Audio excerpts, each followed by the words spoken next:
Hello, and welcome to Meet Your Next Best Hire, a podcast featuring and highlighting top industry real estate leaders looking to land their next venture in the job marketplace. I'm Kelsey Corey, your host.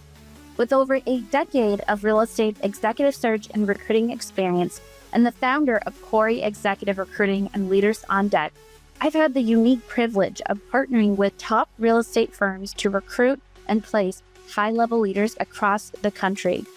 In this podcast, we will have the amazing opportunity to hear top real estate industry leaders sharing their career stories, leadership and management style, and ultimately what they're known for in their craft.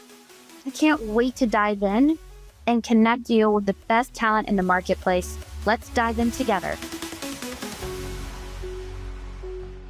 Hey everybody, welcome to the show, Meet Your Next Best Hire with your host, Kelsey Corey. I am so excited to spend some time and dive into Trae Favaro's Director of Construction and really hear his story and what he brings to the table. What's really unique about his background too that I absolutely love is that he has a lot of experience when it comes to SFR, BTR, and just working in different verticals of the real estate industry. So thank you so much for spending your time with us today. We're so happy that you're here. Yeah, thanks for having me. Yes. Really excited about this. It's going to be fun. We're going to learn all about you, hear your career story, and we're going to kind of just jump right in. I would love to kind of learn more about how did you get inside this industry? What ultimately made you say real estate was the path I'm going to go? And then what made you kind of decide like this is what I'm going to stick with? Dropping out of college really helped. I went to college for 2 years and decided that scene wasn't really for me. So I started working with my uncle who had his own construction business. And I picked up carpentry skills doing framing, siding, decks, fences, things like that to get started. And I really like working with wood, and it's still a hobby of mine, actually. And then I just started to really embrace it and know that I wasn't going to go back to college for anything. This is going to be my career. Like I said, I really enjoy it. So I started working also after my uncle with GCs. I picked up other trades like electrical and roofing just to get more under my belt. From there, I went into the multifamily industry. A buddy of mine said that they were hiring where he was at an apartment complex. So I started working there. And now that I can build houses, I can learn how to fix them. So I spent 8 or 9 years in the multifamily industry.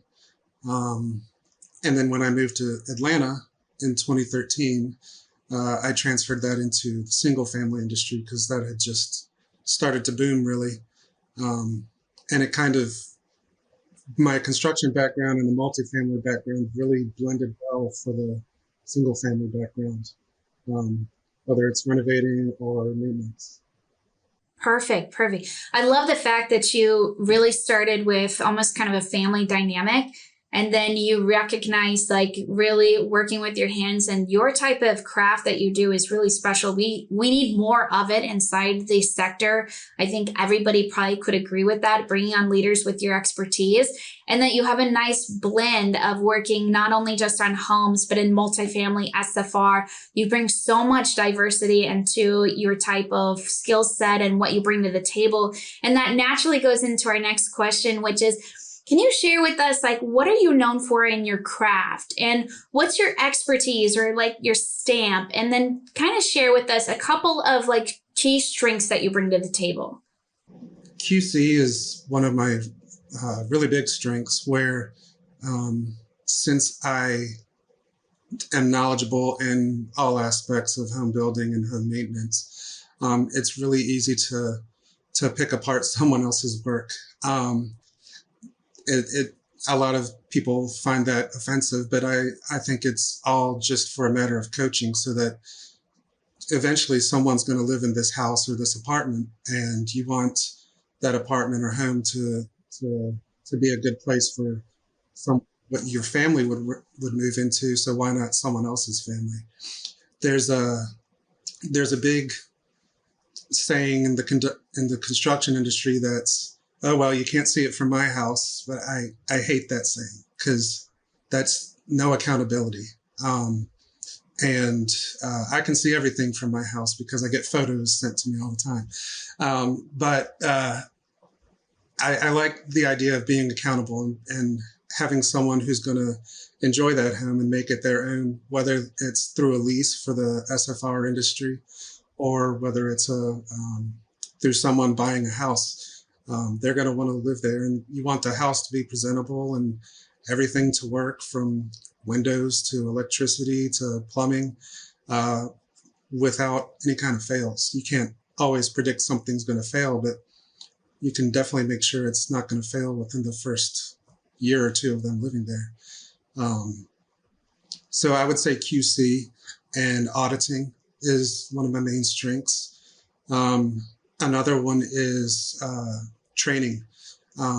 With my background in all trades, really, it's easy to train people who might not have that knowledge. At my last role, I was the director of QC and training, and I was onboarding everyone in the construction department as a new hire.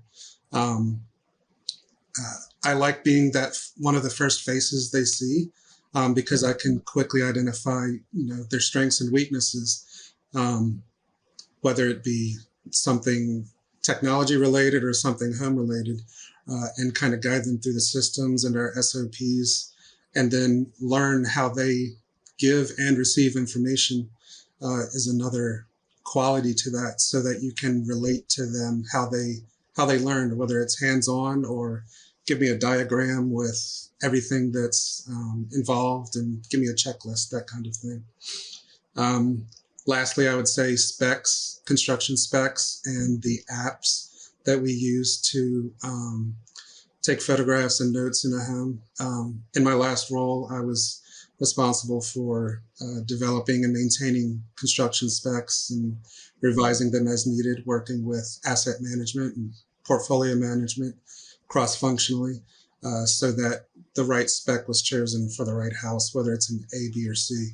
And then developing that app, working closely with IT. I can't tell you everything about IT, but I can definitely translate a construction need into something that would need to be presented in the app, so that our field teams could know what photos and what notes to take. And photos don't always give you the right picture. A picture's worth 1,000 words, but so is your nose. You can't take a photo of smell. You can't take a photo of sound.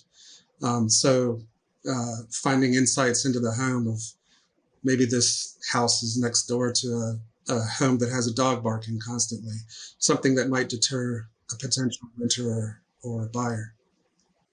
I love the fact that, when you first were talking about like the quality control, and like you really look at it as, we're not here to just half do the job. We really want to make sure we're being held accountable, and that you actually care about who's going to be moving into this home. And it's not, let's just flip this as fast as possible or turn this as fast as possible, move on, and then we'll leave it for the person behind us to take care of what might happen. And I think we do see that oftentimes when we are short-staffed or we're really busy, we can really lose sight of who's coming in and how do our residents feel whenever they're moving in, whether it's multifamily or SFR, wherever it is. And I think that's a huge thing that you bring to the table. And the fact that also, I like that you had mentioned, is enjoying seeing who's coming into the organization and being one of those first faces and starting to build that relationship and rapport, and looking at everybody from a different lens of, okay, what is it that they bring to the table? How can we kind of leverage that? And where do you see yourself, almost a sense of coaching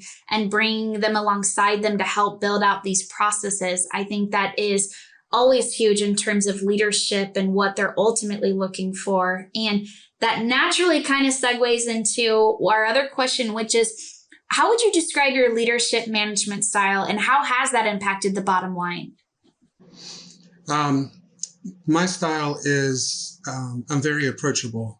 I'm not a door closed kind of guy. I enjoy hearing people's views on the home or just whatever their home situation might be. Just being able to talk to someone like a human being instead of a report. I've had bad managers before, and I swore to myself if I ever got into this position that I would be the exact opposite of those people. And I've been fortunate to have a lot of good managers too to learn from. I like to listen to others' opinions because I'm not always right and I'm not perfect. I'm really close, but I'm definitely not perfect. But someone might have another experience that has led them to a different solution for a problem or a different way of doing things that might be more efficient that I just didn't consider because I'm, inundated with other things. So it's like, it's not if Joe A has a better idea than I do, I will gladly listen and try to work that solution into the overall SOP or the spec or the app, whatever might make things easier for people who are actually performing it, and then also translate that and make it a smoother process upstream to others relying on the info. I like to share a lot. I like blue, as you can tell by everything, but I just like to learn about people and see how I can get the most out of them. I love it. Yeah, I think the thing that really resonates with what you're sharing with me is that you enjoy a sense of collaboration, that you, even though you're leading the team, is that every voice is heard. If there's a different way or a different path that's maybe more effective, more efficient, and pulling in everybody's perspective is going to really, how do you drive that to the bottom line? How do you include your team so that they're not just taking orders, essentially, that they're really helping solve these problems and helping solve the solutions and being a part of that process. I can tell that something really important to you is that people doing what you enjoy doing, which is really working with different aspects of the business. That's absolutely critical, that we need more of leaders like you inside this space. I can really see how that resonates across the board. And I can't wait to be able to share this with everybody out there who is looking for a director of construction. And where are you based out of? I think is it Florida, the market that you're in? No, Atlanta, Georgia. Oh, it's Atlanta. Okay, perfect. Yes, there's tons of great opportunities in the Atlanta market. And I know we could probably talk more about all the ins and outs of really just the obstacles that comes inside these marketplaces, and the things that we really need is leaders like you right now. And so what's the best way for people to connect with you, get a hold of you as you are looking for your next best venture right now? Phone and email. I'm always with my phone. My wife will tell you, my kids will tell you. It's actually, I have a Funko Pop of me holding my phone. Oh my gosh, how funny. I like it. That's awesome. But yeah, it's on me. LinkedIn is a good way. I'm sure the info will be shared here. Yes. But yes. Phone, email, those are the top two ways to get in touch with me.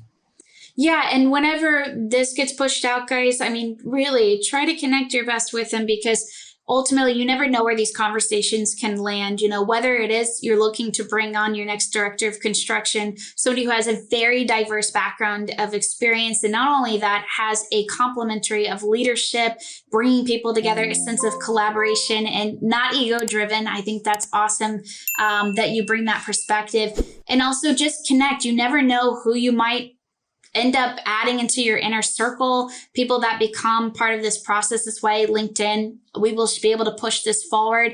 But thank you so much for sharing your time with us. And if you're looking for your next best hire, you're going to want to reach out to Trae. He's fantastic. And thank you so much for spending a few moments with us and sharing your story.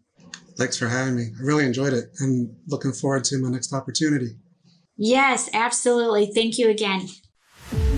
Thanks again for listening and sharing your time with us on the show, Meet Your Next Best Hire. I hope you enjoyed listening to and learning from another incredible leader our industry is so fortunate to have in the real estate space.